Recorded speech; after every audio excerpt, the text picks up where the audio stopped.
once knew a nigga whose real name was William. His primary concern was making $1 million, being the illest hustler that the world ever seen. He used to fuck movie stars and sniff coke in his dreams. A corrupted young mind at the age of 13.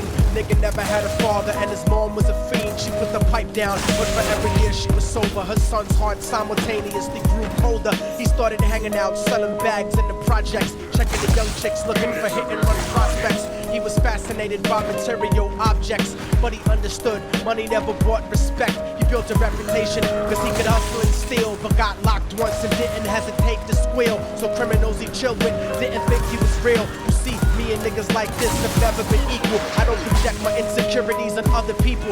He feeded for props like addicts with pipes and needles, so he felt he had to prove to everyone he was evil. A feeble-minded young man with infinite potential, the product of a ghetto-bred capitalistic mental. Coincidentally, dropped out of school to sell weed, dancing with the devil smoke till his eyes would bleed. But he was sick of selling trees and gave in to his greed.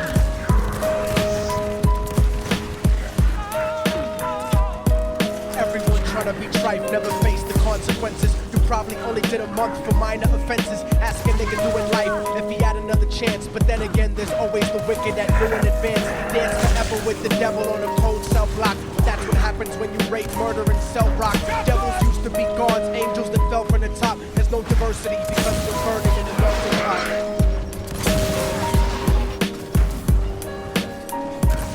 So Billy started robbing niggas, anything he could do to get his respect back in the eyes of his crew. Starting fights over little shit up on the block. Stepped up to selling mothers and brothers the crack rock. Working overtime, making money for the crack spot. Hit the jackpot and wanted to move up to cocaine, fulfilling the Scarface fantasy stuck in his brain. Tired of the block niggas treating him the same. He wanted to be major like the cutthroats and the thugs, but when he tried to step to him, niggas showed him no love. They told him any motherfucking coward can sell drugs. Any bitch nigga with a gun can bust slugs. Any nigga with a red shirt can front like a blood. Even Puffy smoked the motherfucker up in the club, but only a real thug can stab someone till they die. Standing in front of them, staring straight into their eyes, Billy realized that these men were well guarded, and they wanted to test him before business started. Suggested raping a bitch to prove he was cold-hearted. So now he had a choice between going back to his life or making money with made men. Up in the sight, his dreams about cars and ice made him agree a hardcore nigga is all he ever wanted to be. And so he met them Friday night at 2:45.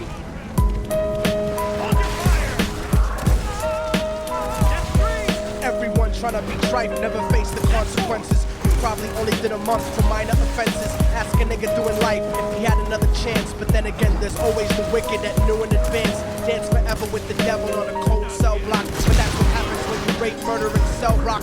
Devils used to be gods, angels that fell from the top. There's no diversity because we're burning in the melting pot.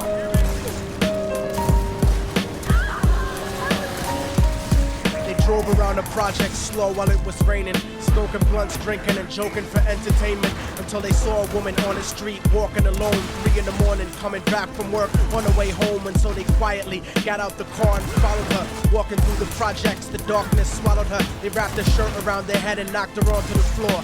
This is it, kid, now you got your chance to be raw. So Billy doped her up and grabbed the chick by the hair and dragged her into a lobby that had nobody there. She struggled hard, but they forced her to go up the stairs. They got to the roof and then held her down on the ground, screaming, "Shut the fuck up and stop moving around." The shirt covered her face, but she screamed and clawed. So Billy stomped on the bitch till he broke in her jaw.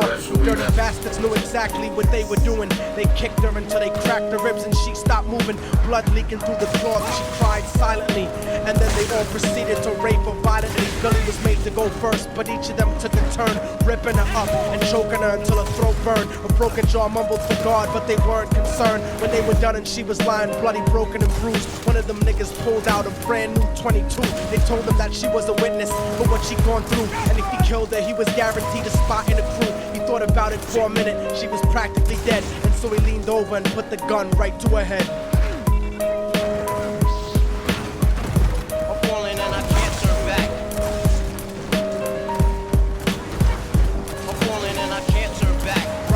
He pulled the trigger and ended her life. He thought about the cocaine with the platinum and ice, and he felt strong standing along with his new brothers. Cocked the gat to her head, the pulled back the shirt cover, but what he saw made him start to cringe and stutter, cause he was staring into the eyes of his own mother. She looked back at him and cried cause he had forsaken her. She cried more painfully, and when they were raping her, his whole world stopped. He couldn't even contemplate. His corruption had successfully changed his fate, and he remembered how his mom used to come home late, working hard for nothing, cause now what was he worth? He turned away from the woman that had once given him birth, and crying out to the sky cause he was lonely and scared, but only the devil responded cause God wasn't there. And right then he knew what it was to be empty and cold, and so he jumped off the roof and died with no soul. They say death takes you to a better place, but I doubt it. After that they killed his mother and never spoke about it. And listen, cause the story that I'm telling is true, cause I was there with Billy Jacobs and I raped his mom too. And now the devil follows me everywhere that I go. In fact, I'm sure he's standing among one of you at my shows.